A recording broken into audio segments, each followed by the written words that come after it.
Bruxa presa no Vaticano. O segredo escondido pela Igreja. Boa noite. Se você gosta desse tipo de vídeo, já se inscreve no canal e deixe seu like para acompanhar mais histórias como essa. Meu nome é Matheus Salve. Sou jornalista e há mais de 10 anos me dedico a investigar documentos antigos, relatos esquecidos e arquivos históricos que por algum motivo foram deixados de lado.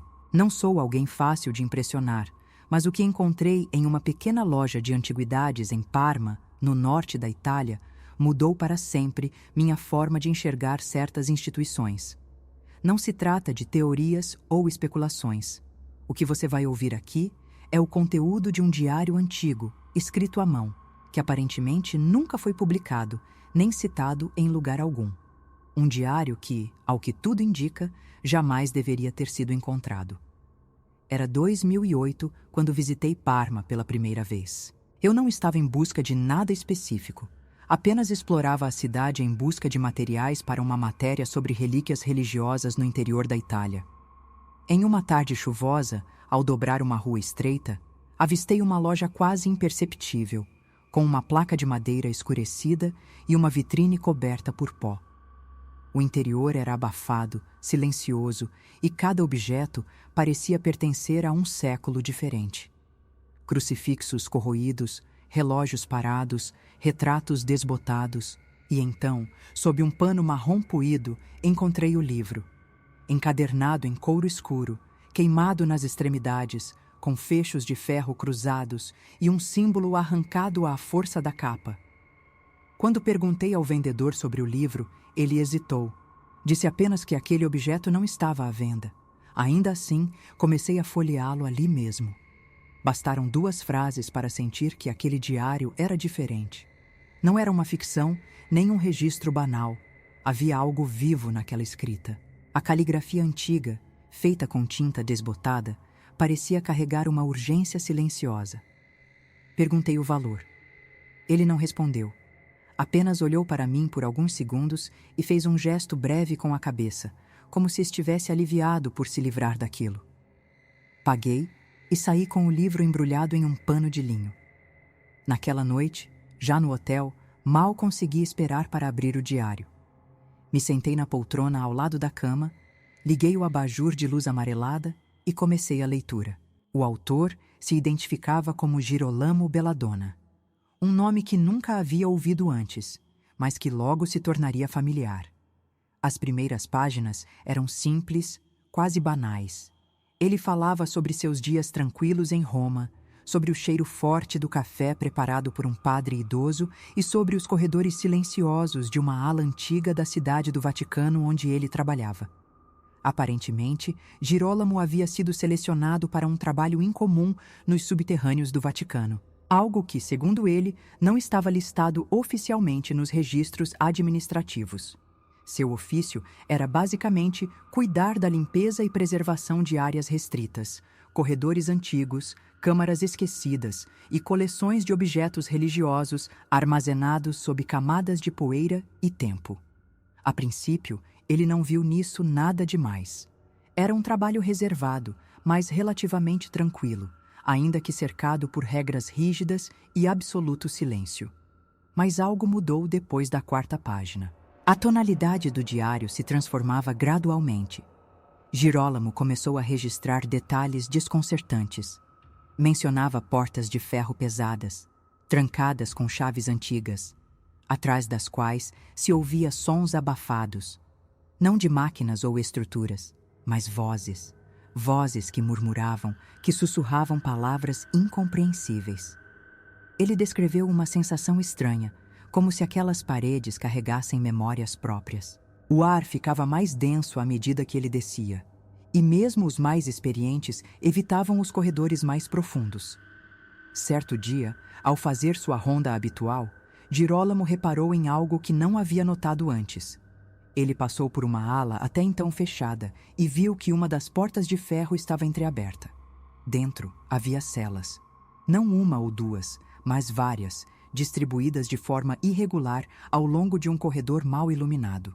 Algumas com grades reforçadas, outras com janelas minúsculas e pesadas trancas por fora. O mais assustador era o que havia dentro delas. Pessoas. Eram homens e mulheres em condições precárias. Alguns sentados no chão frio, outros deitados em posições desconfortáveis. Não estavam acorrentados, tampouco algemados. Não gritavam, não pediam socorro, apenas olhavam. Seus olhos não eram normais. Girolamo foi claro ao descrever isso. Havia algo nos olhares deles que o paralisava, como se tivessem presenciado algo que os desumanizou por dentro. E mesmo com todas as sombras e silêncios, não pareciam hostis. Pareciam vencidos. Confuso e inquieto, Girolamo decidiu abordar 2 homens que pareciam trabalhar como guardas. Estavam sempre por perto, com vestes discretamente eclesiásticas, sem qualquer traço de humanidade no rosto.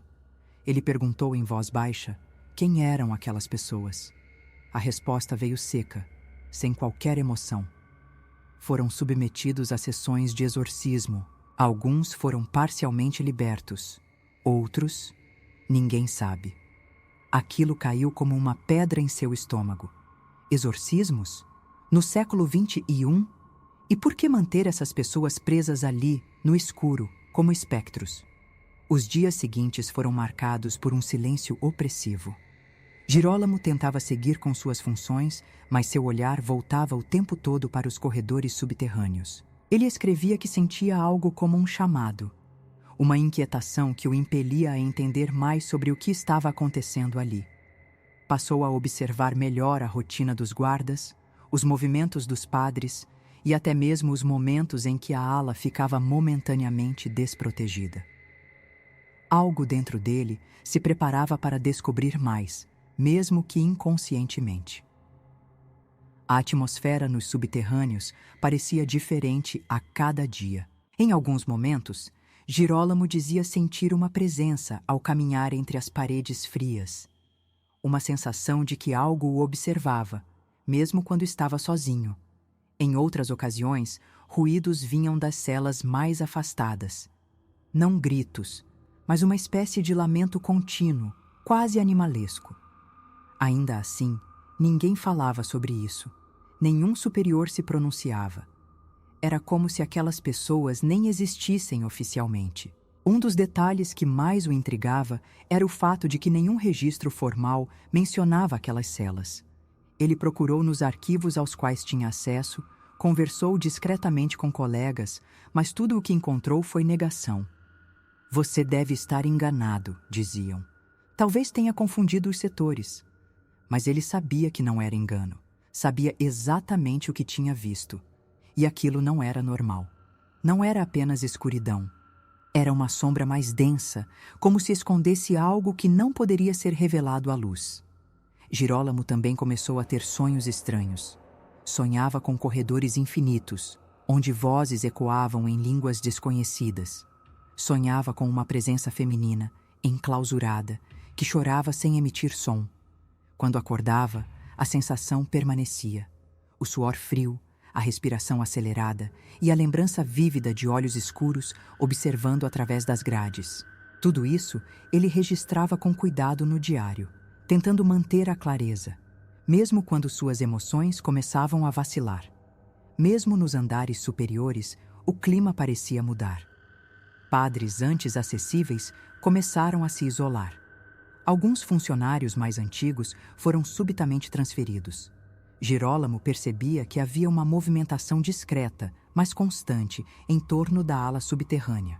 O acesso ficava cada vez mais restrito e os guardas se tornavam mais silenciosos. Ele sabia que algo estava prestes a acontecer. Ou talvez, algo estivesse sendo mantido sob controle com cada vez mais dificuldade. Até que, em uma manhã cinzenta, durante uma inspeção aparentemente rotineira, Girolamo voltou a passar pelo corredor das celas. Parou. Seus olhos demoraram alguns segundos para se ajustar à penumbra. Mas então viu. Havia uma cela nova, recém-ocupada. 2 sacerdotes caminhavam lentamente pelo corredor, carregando uma mulher. Ela estava acordada, bela, com os cabelos longos, pele pálida e olhos aterrorizados. Não gritava, mas sua expressão dizia tudo. Ela sabia onde estava sendo levada, e não havia esperança naquele olhar. Girolamo passou o restante do dia dividido entre o dever e o impulso de entender melhor o que estava acontecendo. Aquela mulher não saía de sua mente. Ela não havia se debatido, não havia amaldiçoado ninguém, tampouco mostrado qualquer sinal de violência. Apenas medo. Um medo puro, cru, silencioso.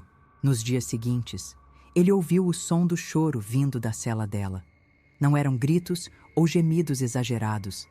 Era um lamento contido, contínuo, como se tentasse manter a dignidade mesmo em desespero. E aquilo corroía Girolamo por dentro. Começou a observar o corredor da cela com mais frequência, sempre que podia.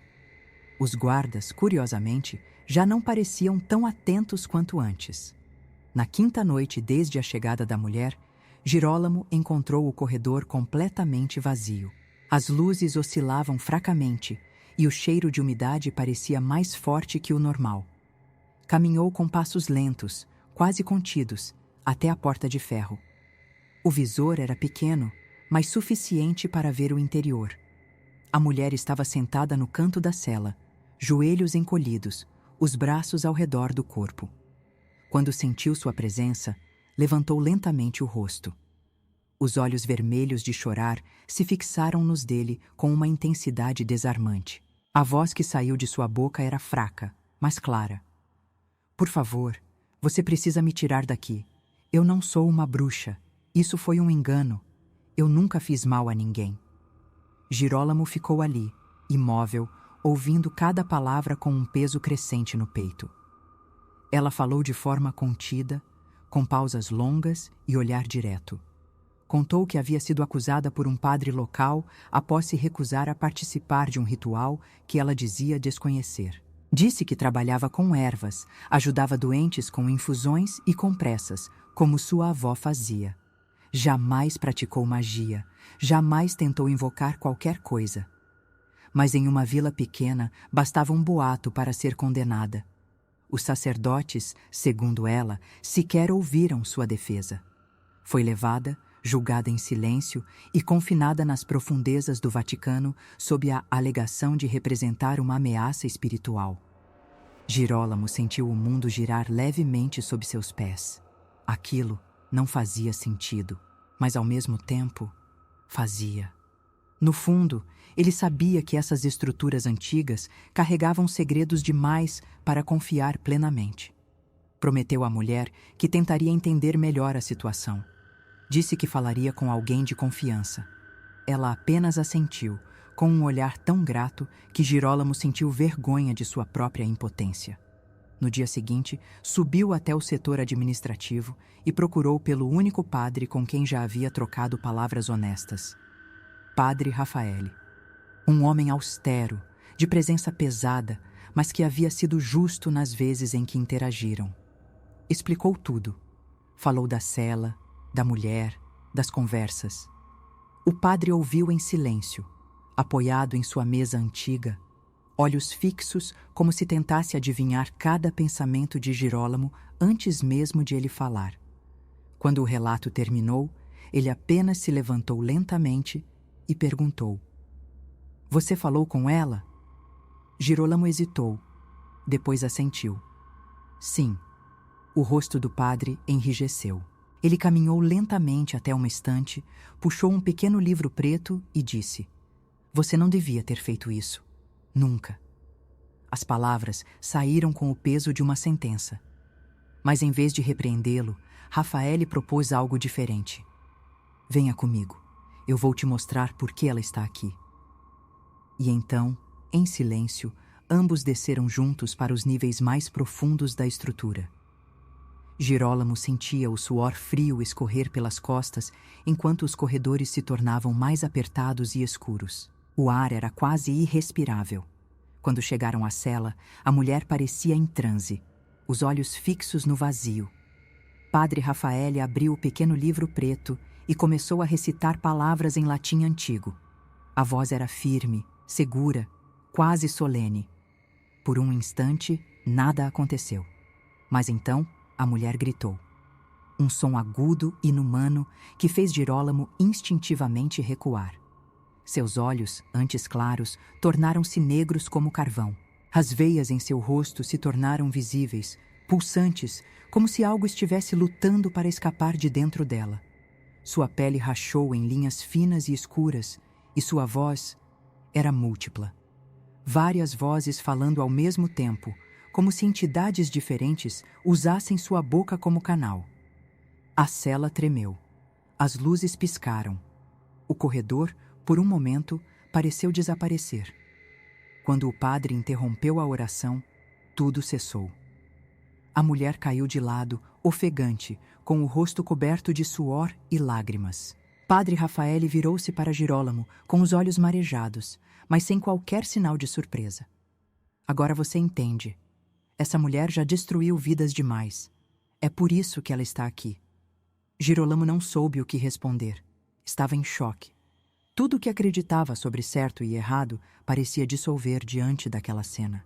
E mesmo tendo testemunhado o que viu, parte dele ainda se perguntava: aquilo era real?